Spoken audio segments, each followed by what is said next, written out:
In this video, I'm going to show you how to update your iOS to latest 16.1 version. That is quite simple and easy to do, so let's begin. And first, open up Settings, then scroll down and hit on General. Here, tap at Software Update and then wait for a couple of seconds.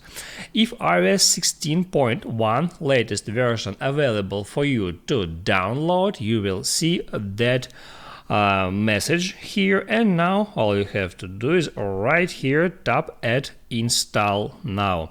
Then I'll hit at Agree again, and then downloading and updating iOS process is started, and now I'll just have to wait until this process ends.